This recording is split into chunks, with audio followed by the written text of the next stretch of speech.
गोजोन फुंबिलिनि बयखौबो बर' निउसनि गोदान खौराङाव बरायबाय। आसा खालामो नोंथांमोना भिडिअखौ जोबजासिम नायलांगोन। दिनैनि खौरांफोरावनो दङ आसामनि मुंदांखा मेथाइ रोजाबगिरि आरो महर फावगिरि जुबिन गार्गनि बुथारनायनि दायाव सासेनिफ्राय सासे हमजाबाय थानायखौ नुनो मोन्दों। थिग बेबादिनो मैया आरो सासे हमजाबावबाय। 5 सान नागिरनायनि उनाव जुबिन गार्गनि बाहागि फंबाय सन्दीप गार्गखौ जुबिन गार्गनि थैनायजों लोब्बा थानाय दायाव खाबाय होननानै खौरां मोननाय जादों। लोगोसे सन्दीप गार्गखौ CIDनि लकआव 7 सान दोननाय जागोन होनना मिथिना मोननाय जादों। मोनसे दुखुनांथाव जाथाय जादों। बेबो बर' समन उदालगुरि जिल्लानि सिङाव थानाय सेनाव आमगुरि गामिनि थागिबि पुलिस बिफानाव खामानि मावनाय रनजित बर'आ न'फारसे फैबाय थानाय समाव सिपाझाराव मोनसे गिख्रंथाव जाब्रबथायाव रनजित बर'आ जायगायावनो जिउ खहा जायो होननानै खौरां मोननाय जादों। तामुलपुर जिल्लानि बगाजुलि टार्निंआव हरखाबै बाइकजों मोनसे जाब्रबथाय जायो। बे जाब्रबथायाव नेएसटिनि हृदय बर्मन 21 बोसोर बैसोनि सासे सुबुंखौ जिउ गोमाबाय होननानै मिथिना मोन्दों आरो गुबुन सानै प्रकाश देबनाथ आरो सम्पु बर्मनआ गोब्राबै जोखोम जायो। भुटान फारसेनिफ्राय फैबाय थानानै टार्निंनि कारेन्ट खुन्थियाव सौदावफैनानै बे दुखुनांथाव जाथाया जादों होनना खौरां मोननाय जादों। चिरां जिल्लानि उत्तर रुनिकाटानि थागिबि फुंखा बसुमतारिनि पालसार बाइकखौ सोरबा सिखाव खावनानै लांदों।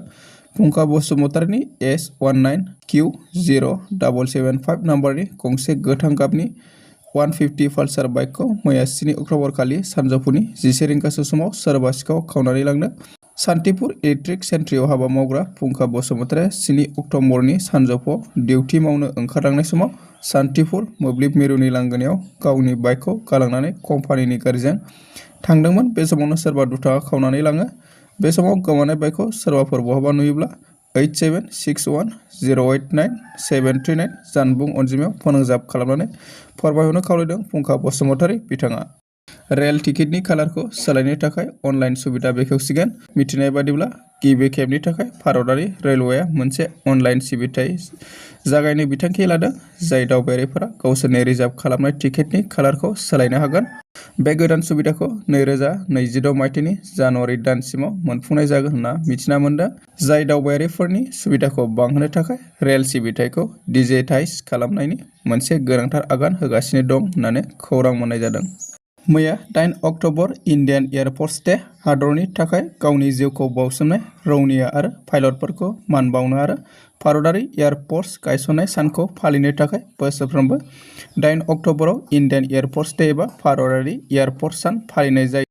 बर' बाजार गुदि बर' थुनलाइ आफादनि सिङाव थानाय खालेफारा गुदि फरायसालिनि फरायसा आरो फोरोंगिरिफोरनि एटेन्डेन्सआ दुलाराय आसामनि गेजेरावनो हाइगेस्ट एटेन्डेन्स जानायनि जाउनाव आसामनि रायजो बेंगिरि गभर्नर एवार्ड बान्थाखौ थांनाय 5 सेप्तेम्बर 2025 फोरोंगिरि सान खालि तेजपुरनि सेन्ट्रेल इउनिभार्सिटियाव बे गेदेर बान्थाखौ आजावनो मोनो। बेनि थाखाय बिजनि जिल्ला बर' थुनलाइ आफाद आरो बर' बाजार गुदि बर' थुनलाइ आफादा जोबोद गोजोननायजों बिथांमोननि गुदि फरायसालियाव थांनानै फारियै सरलता बसुमतारि गाहाय फोरोंगिरि, लोगो फोरोंगिरि मुस्रि सरमाचरन ब्रह्म, लोगो फोरोंगिरि मुस्रि फुंखा ब्रह्म आरो फरायसालि सामलाय आफादनि आफादगिरि मुर्शिद धनेश्वर ब्रह्म बिथांमोननि फरायसालियाव थांनानै मान बावहैनाय जायो।